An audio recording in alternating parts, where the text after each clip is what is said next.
cette dernière semaine de juillet, Bayonne a revêtu ses habits de fête. Et pour cette édition 2014, près d'1 million de touristes visitent la ville basque.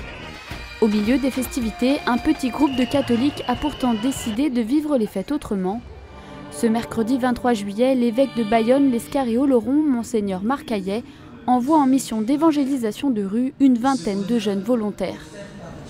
Et vous verrez sans doute qu'à certains moments, vous serez étonnés de voir comment ces jeunes, peut-être, ou ces moins jeunes, qui se tiendront l'après-midi dans cette base arrière de la fête, parfois un peu amortie au fur et à mesure que nous avancerons dans cette semaine, mais disponibles dans l'attente sans doute immédiate des heures chaudes de la nuit. Combien vous prendrez conscience que l'Évangile est attendu par vous. Pendant 4 jours, ces missionnaires venus des 4 coins de France et de Belgique sillonneront le quartier pour partager la parole de Dieu, une initiative née il y a 5 ans dans le diocèse.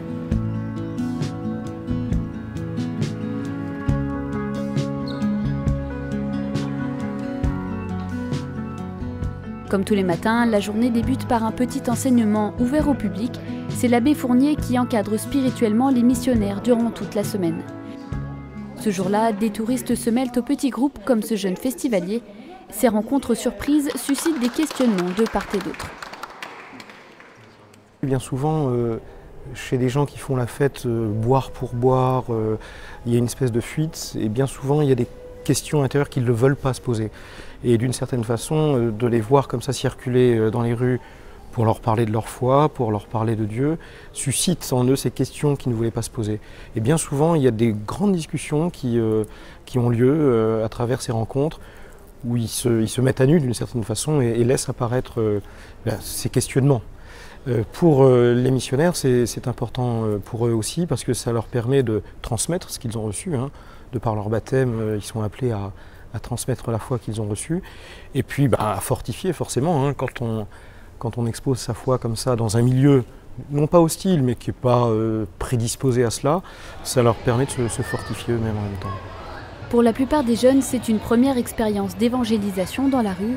Aline, 19 ans, prend ainsi la suite de sa cousine qui a participé à la création d'Agour Maria. Moi je suis allée à une retraite où je suis sortie en me disant il faut que je fasse quelque chose pour ma foi. Je suis engagée. Juste après, ma cousine m'a demandé si je pouvais reprendre le groupe alors que je ne l'avais jamais fait. Et puis c'est une hyper belle mission de témoigner. On n'a pas beaucoup d'occasions, on a des occasions dans la vie de tous les jours mais pas structurées comme ça. Et les gens sont assez réceptifs à rentrer dans la cathédrale, à prier. Donc je pense qu'on peut rayonner un petit peu en venant ici. À ses côtés, des étudiants, des séminaristes et des missionnaires brésiliens, la diversité du groupe permet à chacun de trouver sa place dans la mission. Il y a des églises comme ça, Paris? Non, c'est l'église. Il y en a une belle, hein. Ah bah oui, exactement. Là, il y a quelqu'un qui s'y connaît. Pendant que certains abordent les passants, un groupe anime l'adoration du Saint-Sacrement. Objectif, inviter les festivaliers à entrer dans la cathédrale et à se recueillir. Là, on a rencontré 2 jeunes, 16 ans, très touchants par leur histoire. Ils viennent de perdre leurs très bons amis.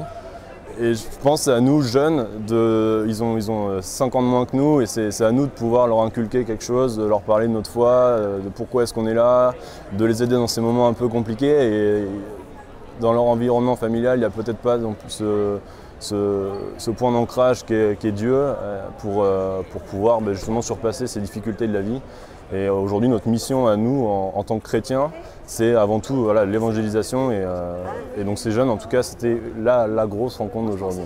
C'est vrai que pour nous, pour moi en tant que Brésilienne, il y a cette approche avec les gens que c'est très intéressant parce que ça suscite une curiosité de la part des gens, le fait que nous avons quitté notre pays pour venir en France, pour témoigner de notre foi. Mais je pense que ce qui nous motive, nous tous, nous et aussi les autres jeunes, c'est ce désir d'annoncer le Christ que nous avons rencontré un jour dans notre vie et qui a changé toute notre vie. Et c'est pour ça que nous sommes là et que même avec des fois des difficultés, parce qu'il faut sortir de soi-même, on est là et il nous aide à aller vers les gens et à témoigner de notre foi.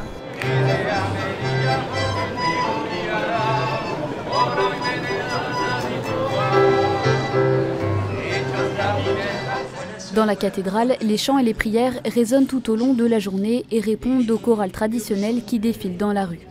Le groupe vit au rythme de l'adoration et des messes, des temps forts fraternels qui marquent la vie des jeunes missionnaires. Guillaume a participé au groupe il y a 3 ans.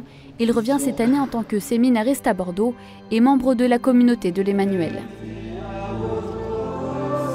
J'ai le sentiment que j'arrive en ayant moins l'impression qu'il y a les festivaliers et nous, les missionnaires. Je suis davantage dans un état d'esprit où on est ensemble, frères et sœurs, ensemble, on a un désir d'absolu, un grand désir de joie, de bonheur.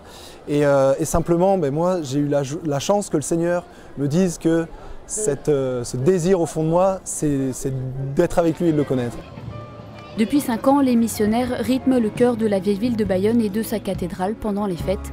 Avec leur soutane, leur polo et leur croix de bois, ils suscitent surprises et interrogations. Et c'est peut-être une des premières vocations d'Agour Maria, être avant tout des signes visibles d'une église vivante et missionnaire. Courage.